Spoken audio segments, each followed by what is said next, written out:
안녕하십니까. 지금 소개받은 약재부 이은숙입니다. 1시간 동안 쉬지 않고 강의 드시느라고 많이 힘드셨지요. 이렇게 좀 몸 한번 잠깐 돌리신 다음에 좀 기지개도 피신 다음에 제가 간단하게 말씀드리겠습니다. 한 곳에 가만히 앉아 계시면 힘드시잖아요. 그래서 기지개도 좀 피시고 팔도 돌리시고 한 다음에 제가 간략하게 말씀드리겠습니다. 왜냐하면 오늘 너무나 많으신 어르신들이 오셨는데 드시는 약이 다 다르시기 때문에 제가 어떤 특정 약에 대해서 설명을 드릴 수는 없습니다. 그래서 일반적으로 전체적으로 약을 복용할 때 환자분들이 꼭 기억하실 내용을 먼저 말씀드리고요. 그리고 그 다음에는 이제 고혈압하고 그 당뇨병으로 인한 합병증 때문에 이제 드시는 약물도 있지만 원인이 되는 고혈압과 당뇨병에 진짜 주로 많이 쓰이는 약물은 어떤 기종에는 간단하게 설명드리고 교수님께서 말씀하신 것처럼 모든 약은 주작용은 있지만 그거 외에 원하지 않았던 작용이 나타나게 됩니다.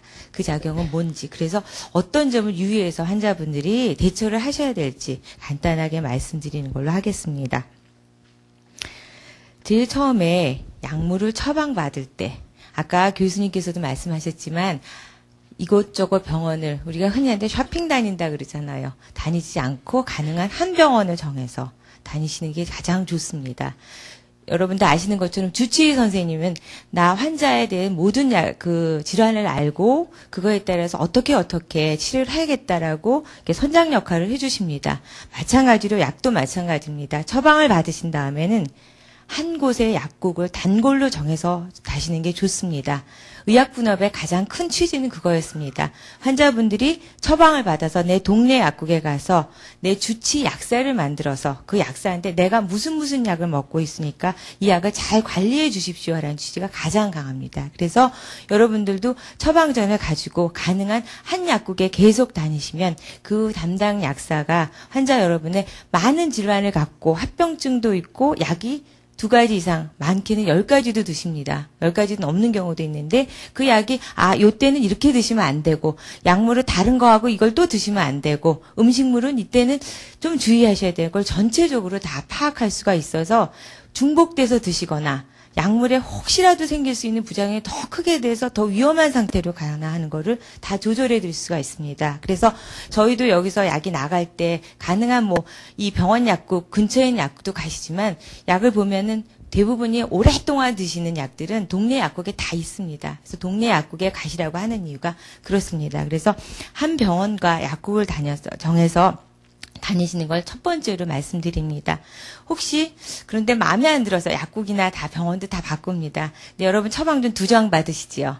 그 처방전 하나는 본인이 갖고 있으라는 이유가 약 이름이 복잡하고 복용법도 복잡하기 때문에 그거를 가지고 있다가 다른 병원에 또는 다른 약국에 갈 때 가지고 가셔서 다른 의료진한테 보여드리는 게 좋습니다.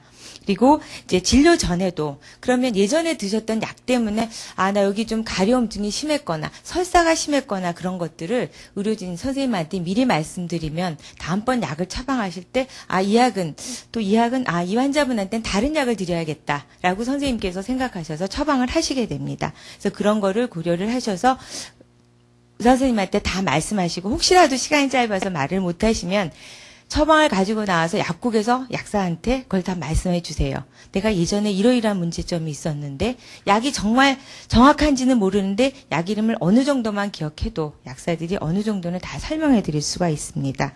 물론 의사의 선생님에서 처방받는 약 말고 여러분이 약국에 가면 그냥 드시는 약도 있죠. 그리고 건강기능식품도 있죠. 그런 것도 다 같이 말씀해 주시면 더 좋습니다. 약물 복용 시 그럼 유의점 이렇게 하면서도 제일 중요한 거 고혈압, 당뇨, 만성질환입니다. 거의 평생 가져가는 질환인데 아까 교수님도 말씀하셨지만 증상이 없다고 임의로 약을 중단하는 경우 많습니다. 고혈압 쉽게 표현하면 여러분이 스프링이 튀려고 그러는데 이거 꾹 누르고 있는 겁니다. 누르고 있는 스프링은 원래 내버려뒀던 스프링보다 어떻겠어요? 이 손을 탁 치면 훨씬 높이 확 찝니다. 그래서 고혈압이 나 잘 되다가 나 약 안 먹어도 괜찮아. 그래서 그게 좀 지나게 되면 갑자기 뇌 혈관에 이상이 생거나 뇌졸중으로 응급실로 오시는 경우 있습니다. 당뇨병 마찬가지입니다. 갑자기 며칠을 지나도 괜찮으니까 그렇다가 갑자기 이제 고혈당에 혼수가 돼서 응급실 오는 사례 있습니다. 그래서 그런 것을 조심하셔야 되고 또한 제가 듣기에 옆에 누구가 얘기하는데 그 약보다 이걸 더 드시는 게 좋다. 과다한 약물 복용은 약이 아니라 독이 됩니다. 항상 그 약물을 복용 중단하거나 아니면 추가로 어떤 약을 먹거나 하는 거는 주치의 선생님 그리고 내가 가는 단골 약사 아니어도 요새는 약사들도한테 문의를 해도 다 답변해드립니다. 먼저 상의하시고 드십시오. 그리고 저희가 이제 복약 상담할 때 약이 다 나가죠? 요새는 환자분들이 굉장히 똑똑하셔요. 더 약사들이 얘기하는 것보다 더 많은 거를 물으실 때가 많습니다. 그런데 여러분 어때요? 가게에 가서 물건 하나 살 때 이 과자 이름도 다 알고 정확히 알고 비교를 하고 사시지 않습니까? 하물며 그런데 여러분의 평생 건강을 지켜주는 약에 대해서는 더할 나위 없습니다. 제일 중요한 약품명, 약 이름이 뭔지 아는 거 상당히 중요합니다. 일부러 사진을 보여드렸는데요. 이 약물 사실은 약품명이 좀 어렵습니다. 그리고 두 가지를 불려요. 이를테면 라미프리라는 게 일반적인 약의 일반명입니다. 근데 회사에 따라서 트리테이스 아니면 다른 이름으로 불립니다. 쉽게 말하면 라면, 신라면도 있고 고추장 라면 다 다르지 않습니까? 그래서 이름을 둘 중에 어느 거 하나만이라도 기억하시면 됩니다. 그러면서 요 약과 요 약을 비교할 때는 요건 2.5로 써 있고 요건 5로 써 있지요. 즉 다시 말하면 이 약의 노란 약에 비해서 분홍색 약은 2배가 들어있는 겁니다. 그래서 내가 조금 모르는데 라미프리를 노란색을 먹었던 것 같네. 그런 식으로 여러분이 꼭 기억하시는 게 상당히 중요합니다. 그리고 근데 이 약을 왜 드시나요? 모르겠어 하시는 분은 요새는 없습니다. 다 아는데 가끔은 이게 혈압 강화제이지만 혈압 강화제가 어떤 경우에는 신장을 보호하는 혈관을 위해서 그리고 다른 목적으로 쓸 수 있습니다. 물론 이 고혈압이나 당뇨 말고 보통은 신경계통에 작용하는 약이 경우에 따라서는 효과가 다르게 나타날 수 있습니다. 그래서 약사한테 아니면 선생님한테 효능을 설명해서 기억하시면 더 좋습니다. 또 하나는 그러면 이걸 받아왔는데 어떻게 복용할까? 물론 여러분 약포지에 다 써있지요. 하루에 몇 알, 하루에 몇 번을 먹는데 도대체 언제 먹으라 그랬지? 그거를 꼭 기억하시는 게 좋습니다. 가능한 사실은 그 봉투에 써있는 대로 드시는 게 제일 좋지만 상당히 힘듭니다. 복용법이 7가지나 될 수 있어요. 아침 식전 식후, 점심 식전 식후, 저녁 식전 식후, 주무시기 전, 심지어 또 몇 시간 후도 있습니다. 그럼 복용법은 저희가 약품 그 복용법에 가서 수십 가지로 만들 수 있습니다. 그런데 사실은 약은 공복에 먹는 게 제일 좋다고 합니다. 그런 소리를 들어서 공복에 드시려고 너무 애쓰시면 제일 큰 게 뭘까요? 위장장애 속쓰림이 많아요. 공복에 받는 게 반드시 좋은 건 아닙니다. 약 드실 때 제일 중요한 건 뭐냐면 꾸준히 항상 잊지 않고 드시는 게 더 중요합니다. 그래서 내가 의사 선생님이 이렇게 처방했는데 이때는 복용하기가 정말 힘들어요. 그럴 때는 의사 선생님한테 말씀드리거나 저희 약사한테 상담을 하시면 환자분한테 맞는 환자분의 그 스케줄에 맞춰서 약을 드시는 걸 조절해 드립니다. 특히 고혈압하고 당뇨는 어때요? 거의 평생 드시죠. 약을 드시는데 제일 중요한 거는 꾸준히 드시는 거라 그랬죠. 일단 오래 드시는 약은 식전에 들거나 식후에 들거나 약효가 아주 크게 차이 안 납니다. 왜냐하면 항상 이렇게 호수로 물을 계속 대는 것처럼 물이 줄줄줄줄 흐르고 있죠. 그렇기 때문에 그거를 뚝 끊는 것만 아니면 그 속도가 조금 조절된다 하더라도 크게 차이 없습니다. 그래서 내가 항상 당뇨는 식전에 먹었는데 항상 잊어버려. 그러면 식사와 함께 드셔도 좋습니다. 제일 중요한 건 뭐라 그랬죠? 잊지 않고 드시는 게 더 중요합니다. 그래서 그거를 생각하셔서 물론 칼슘 제조도 식사 후에 드시는 게 칼슘을 보충할 때는 제일 효과가 좋습니다. 근데 또 신장 질환이 있는 분은 무기인 있죠. 그러니까 미네랄 중에 인의 농도가 너무 높아서 그거를 몸으로 빼기 위해서 식사와 함께 드시게 하는 경우도 있습니다. 그래서 약간씩은 달라질 수 있지만 환자분이 가장 효율적으로 가장 편한 시간에 복용할 수 있도록 조절을 해서 드시는 게 가장 좋습니다. 그래야지만 환자분께서도 느끼시는 약물의 부작용도 제일 적고 그렇고 계속 오랫동안 드셔서 약효 뛰어나게 나타납니다. 아무리 명의사가 명약을 처방해도 어떻습니까? 드시지 않으면 아무 효과 없습니다. 그리고 나서 저 약 다 먹었는데 하고 의사 선생님 하시면 의사 선생님이 이 약을 계속 드셨댔는데 그럼 이 약이 안 맞나? 약을 또 바꾸게 됩니다. 용량 또 바꾸게 됩니다. 그러면 그로 인해서 약물로 인한 부작용이 또 나타날 수 있기 때문에 그 점을 유의하셔서 이제 적극적으로 물어보시고 상담 받으세요. 그 다음에 보관법. 적절하게 보관하는 건 가능한 서늘하고 건조한 곳으로 돼 있죠.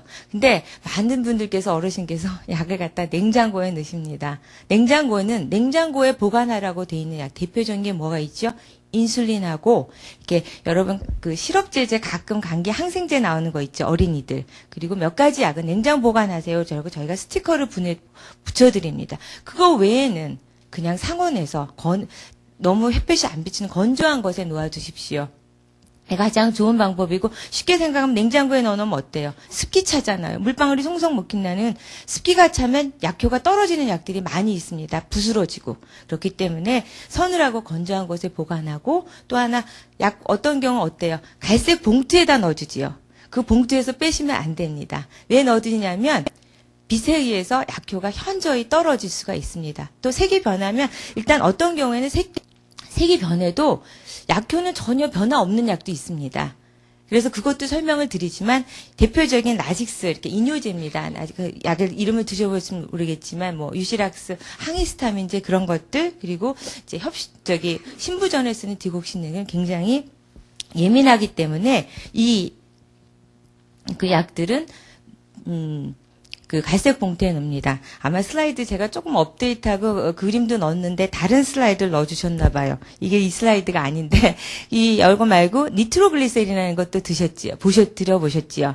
니트로글리세린 협심증 환자에서는 가장 위험할 때 쓰는 응급약입니다. 그 약은 특히 약국에서 주는 대로 그대로 보관하시고 딴 데다 덜어놓지 마십시오. 그리고 항상 지니고 다녀야 되고 제일 중요한 건 6개월만 지나면 약효가 없어집니다. 없어진다고 생각하셔서 6개월이 지나면 그냥 버리시고 새롭게 처방을 받으십시오. 그래서 그렇게 해주시는 게 가장 좋은 방법입니다. 그럼 약 복용을 잊었을 때는 어떻게 할까요? 제일 중요한 거는 복용을 잊지 않는 게 좋습니다. 제가 새로 슬라이드 만든 거에는 아까 컴퓨터가 다운되면서 바뀌어졌나 본데 그림을 많이 넣습니다. 여러분 약통 많이 있으시지요? 그러니까 약통이 있고 이제 우리나라는 그게 많이 없는데 우리나라는 이제 이렇게 해서도 드리기도 하는데 이거 말고 미국 같은 경우는 알람이 막 울리거나 이게 이렇게 진동이 돼서 약 시간을 알려주는 그런 보조 용구들도 많이 있습니다. 그래서 혹시 어디 여행 가시다 그런 재밌는 게 있으면 그런 것도 가시면 약 복용을 안 잊을 수 있는 좋은 방법이 됩니다. 그런데 잊었다 그러면 생각난 즉시 드십시오. 그런데 아침하고 아침 10시, 저녁 10시에 드신 약. 그러니까 보통 그런데 그렇게는 안 하고 보통 아침 10시하고 저녁 8시쯤 드시라 그러죠.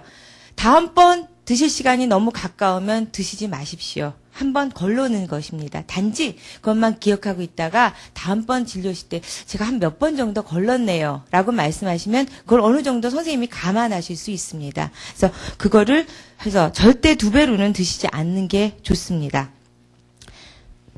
아까 선생님들 말씀하셨는데 일반의약품, 건강기능식품, 한약, 음식 많이 있습니다.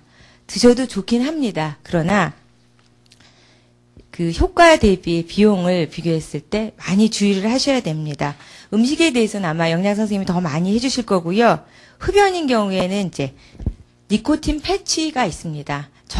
나이 드신 어르신들 여태까지 내가 담배 잘 피웠는데 건강해. 그렇지만 그거 아닙니다. 담배는 끊으셔야 됩니다. 담배 자체는 또 약물에도 영향을 줍니다. 약물 중에서는 굉장히 좁게 이렇게 관찰하면서 봐야 되는 약물들이 있는데 갑자기 담배를 피우다 끊게 되면 또 그 약물에도 영향을 미치기 때문에 금연을 하셨을 때는 또 금연을 한 것에 대해서 얘기를 해주셔야 되고 그렇지만 우선은 담배를 안 피시는 게 가장 좋습니다. 그래서 패치가 필요하신 분은 이렇게 패치를 이제 말씀하시면 됩니다. 가류약, 특별히 어르신들이 많아서 말씀드립니다. 알이 너무 커서 드실 수가 없다고 갈아 드십니다. 약국에서 갈아 드시지 않은 약은 갈 때 가시면 안 됩니다. 요새는 제약회사들이 복용법을 간단하게 하기 위해서, 즉 하루에 한 번 드시기 위해서 서서히 올라가게 하는 특별히 돈을 많이 들여서 만든 제형입니다.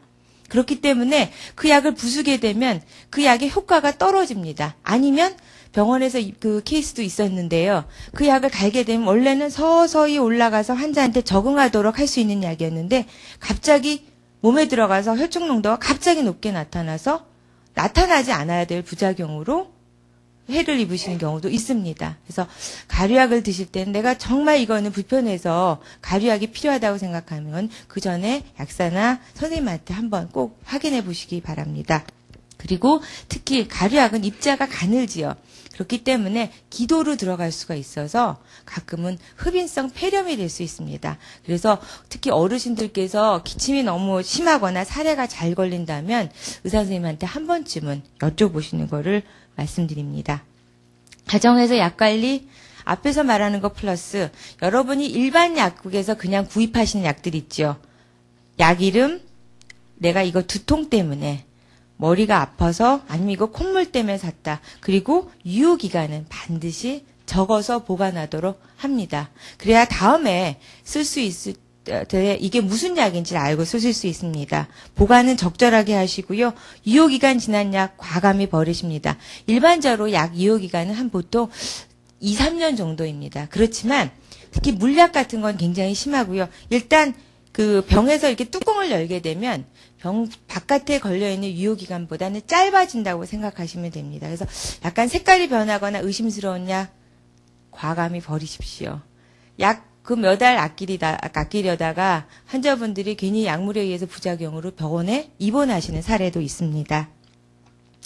그러면 앞에는 일반적인 얘기를 말씀드렸고요. 고혈압 당뇨병 치료 때 그러면 어떻게 하는지 그리고 간단하게 말씀드리겠습니다. 혈압 강화제 제가 이거를 좀 많이 애니메이션 했는데 이 슬라이드가 아닙니다. 죄송합니다. 좀 더 재밌게 해드리려고 저 나름대로 노력했는데 좀 많이 한꺼번에 써서 보기 힘드시지요. 첫 번째 제일 흔한 약이 혈관을 확장합니다. 그렇죠? 혈압을 낮추려면 혈관을 확장하는 여러분이 아시는 약도 있을 겁니다. 노바스크, 암노리핀이라는 약입니다. 회사에 따라서 이름이 다르게도 쓰일 겁니다. 뭐 헤르벤, 스프렌딜 이게 어르신들한테 제일 많이 쓰이고요. 그렇지 않으면 혈관 수축을 유발하는 물질을 억제합니다. 우리 몸에서 혈관 수축을 유발하는 물질도 나오고요. 그에 비해서 혈관을 확장하는 물질도 같이 나옵니다. 그래서 그게 이렇게 밸런스로 유지하고 있었는데 그게 깨지게 되면 이제 혈압이 높아지거나 심해지거든요. 근데 그게 흔히 아시는 거죠. 에이스 이니비터 뭐 그렇게 되는 약들입니다. 그래서 트리테이스, 카프릴, 뭐 코자, 아프렐 등이 있고요. 그거에 비해서 이제 또 혈압을 조절하는 게 심장 박동수가 너무 빨라지면 혈액이 많이 나와서 혈관에 압력을 더 가하게 되지요. 그래서 혈관 박동수를 조절해서 하는 보통은 이게 심근경색이 한번 있거나 그런 환자들한테는 이 심박 박동수를 조절해서 혈압을 많이 조절합니다. 여기에는 뭐 딜라트렌, 카베딜론 많이 쓰입니다. 테놀민 그런 것들이 있고요. 그리고 가장 많이 또 쓰는 게 소변을 배출하는 이뇨제입니다. 이뇨제가 소변을 배출해서 그냥 혈압을 떨어지는 것만은 아닙니다.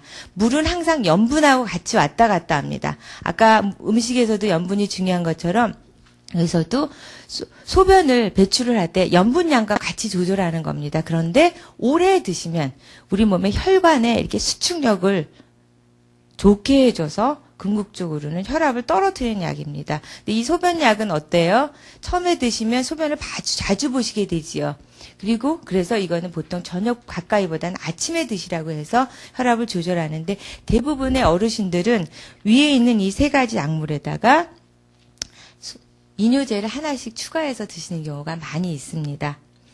그러면 이런 혈압 강화제 복용 시 부작용 대표적인 게 약간 어지럽거나 현기증이 나거나 약물에 따라 다 다릅니다. 발목에 부종이 있거나 두통이 있거나 아니면 그 마른 기침이 심하거나 있습니다. 그런데 조금 지나면 다 사라집니다. 아까 교수님도 말씀하시겠 모든 약은 부작용이 있습니다. 사이드로 옆으로 나타나는 것. 근데 그거보다 더 중요한 거는 여러분의 혈압을 조절하는 겁니다. 그렇죠? 그래서 혈압을 조절하는 거기 때문에 이런 거를 있으면 조절을 하다가 정 여러 번 너무 심하면 의사 선생님한테 말씀드리고 앉거나 일어서실 때 천천히 이더락하고 제일 중요한 건 꾸준히 계속해서 복용하고 갑자기 복용을 중단해서는 안 됩니다. 여기 안 적혀 있는데 다시 말씀드리는 거는 또 하나는 특히 고혈압이 있으신 분은 감기약을 약국에서 그냥 사서 드시면 안 됩니다. 감기약 성분 중에는 혈관을 수축하는 성분이 있습니다. 요 코에 혈관을 수축해야지 콧물 나오는 거를 좀 멈춰줄 수 있거든요. 그럼 되려 혈압을 높여줄 수 있기 때문에 반드시 고혈압을 약을 드신다고 하신 다음에 이제 상담을 하시는 게 좋겠습니다. 당뇨병 약 여러 가지 있습니다. 췌장에서 인슐린을 분비를 증가시키는 약, 우리 음식물로도 포도당을 섭취하지만 간에서 포도당 성생도 억제하고 혈중으로 포도당 나가는 거를 낮추거나 음식물로 섭취한 포도당 흡수를 감소시키거나 인슐린 자체의 작용을 강하게 해서 혈당을 낮춥니다. 그리고 물론 인슐린을 직접 주사하기도 합니다. 이런 당뇨병 약들은 특히 이 중에서 이런 나중에 나온 음식물로 섭취한 이 약물과 이런 약들은 식사를 안 했을 때는 또 복용하지 않아야 되는 그런 여러 가지 주의점들이 있습니다. 일부 가장 흔한 부작용 모두들 다 저혈당 증세 약간씩은 경험하실 겁니다. 그렇기 때문에 저혈당이 나타난다고 당뇨약을 드시지 않는 게 아니라 저혈당이 나타났을 때 어떻게 대처하는지 서둘러 단 음식 섭취합니다. 항상 사탕 갖고 다니시라고 말씀드리죠. 그래서 오렌지를 주스로 드시는지 해서 하고 식사를 걸을 때 글루코바이라든지 아까 베이스 몇 가지 약들은 식사를 걸으시면 드시지 마시라고 아마 상담 받으셨을 겁니다. 인슐린 투약 시 간단하게 몇 가지만 말씀드립니다. 반드시 냉장 보관합니다. 한 3개월 정도 가능합니다. 상온에서 1리터 괜찮습니다. 여행 가실 때 한 일주일 동안 그냥 가져가는데 어떻게 괜찮습니다. 그런데 더 중요한 건 주사바늘 약간 비용이 많이 들긴 합니다만 매번 반드시 교체하셔야 됩니다. 우리 몸에 피부를 뚫을 때는 이 피부에는 포도상구균이라는 균들이 있을 수 있습니다. 그 균에 의해서 계속 여러 번 하다가 그런 감염에 의해서 굉장히 크게 병원 신세를 진 환자분도 계십니다. 정말 굉장히 조그만 돈을 아끼려다가 정말 생명까지 위험한 한 케이스가 있었습니다. 그리고 인슐린 색깔 다 다르게 넣어서 보여드린 그림이 있는데 인슐린은 빨강색 자주색이 되는 건 그러니까 빠른 인슐린과 효과가 늦게 나타나는 인슐린 다 색깔이 다릅니다. 받아보시면 아시죠? 그래서 그 색깔을 잘 기억하고 있다가 혹시라도 바꾸게 되면 그걸 꼭 약사한테 확인하고 가셔야 됩니다. 세 번째로 크게 있는 약은 혈전 예방약입니다. 제일 흔하게 쓰는 것 아스피린 외에 혈소판의 응집을 억제하는 약이 있습니다. 누구든지 아스피린 다 드시는 거 아니라고 아까 교수님 말씀하셨습니다. 다 좋다고 드시는 건 안 좋습니다. 왜냐하면 혈소판의 응집을 억제하기 때문에 현재에 따라서는 약간 출혈이 조금 멍이 더 잘 들게 할 수 있기 때문에 의사 선생님한테 상의 없이 그냥 드시지는 마십시오. 이거보다 조금 더 세게 하는 약, 혈액 응고를 막는 약 와파린, 쿠마딘이 있습니다. 이 쿠마딘은 복용하실 때 반드시 약사한테 상담을 받으셔야 됩니다. 왜냐하면 이 쿠마딘은 주의할 점이 너무 많습니다. 일반적으로 출혈이나 멍, 속쓰림 있을 때 괜찮습니다. 지속되면 의사한테 즉시 얘기하셔야 됩니다. 그런데 이거는 피를 좀 덜 멈추게 하기 때문에 치과나 수술이 있거나 할 때는 그 복용을 중단해야 됩니다. 그래서 반드시 알리셔야 되고 여기 안 들어있는데 아까 말한 쿠마딘은 특히 워퍼린은 건강기능식품하고 상호작용이 굉장히 많습니다. 그래서 혈액 응고가 너무 심하게 되거나 아니면 혈액 응고를 안 해서 완전히 출혈이 되거나 할 수 있기 때문에 절대 상담 없이 드셔서는 안 됩니다. 흔히 드시는 청국장 많죠? 녹즙 그런 것들이 있죠. 청국장, 녹즙 그리고 그런 것들은 혈액 응고에 대해서 억제를 합니다. 그래서 여러분들 얼마 전에 TV에 청국장에 대해서 다 좋다고 드시는 거 아닙니다. 그래서 청국장을 드시는 많은 분들이 또 갑자기 탁 멈췄어요. 그럼 어떻게 되겠어요? 이 워퍼린을 드시면서 청국장을 계속 드셨기 때문에 그거에 맞춰서 워퍼린, 쿠마딘의 용량을 조절해 드린 거예요. 근데 어느 날 갑자기 딱 말 안 하고 딱 드셔가지고 이 청국장이 혈액 응고를 좀 방해했거든요. 근데 갑자기 없어지니까 어떻게 됐어요?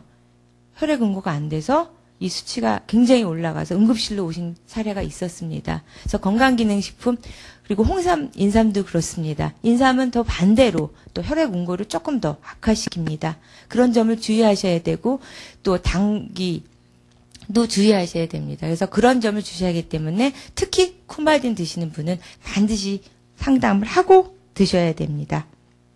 약물에 대한 문의 부작용이 임시되거나 어떤 문의가 있을 때는 언제든지 약제부로 그리고 제가 이제 다른 거에 드는데 홈페이지 다른 약물에 대한 어떤 정보를 쉽게 할 수 있는 약학정보화재단이라든지 그런 그 정보가 인터넷으로 쉽게 알 수 있습니다. 그래서 그런 점에 대해서 언제든지 문의하시면 답변 드리겠습니다. 긴 시간 경청해 주셔서 감사합니다.